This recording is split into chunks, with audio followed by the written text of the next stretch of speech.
अगर मैं कहूँ कि अमेरिका के डेजर्ट में एक ऐसी जगह है जहाँ इंसान नहीं लेकिन कुछ और टेस्ट होता है, तो ये है एरिया 51।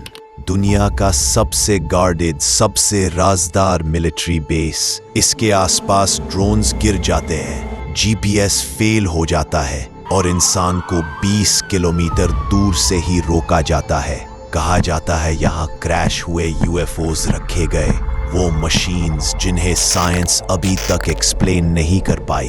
1990s में एक साइंटिस्ट बॉब लाज़र ने क्लेम किया कि उसने एरिया 51 के अंदर एलियन टेक्नोलॉजी पर काम किया, एक ऐसी चीज जो ग्रेविटी को बेंड कर देती थी।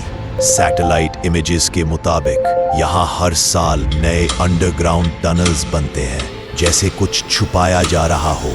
और अजीब बात ये कि गवर्नमेंट ने दशकों तक एरिया 51 के वजूद का इतराफ ही नहीं किया। क्यों?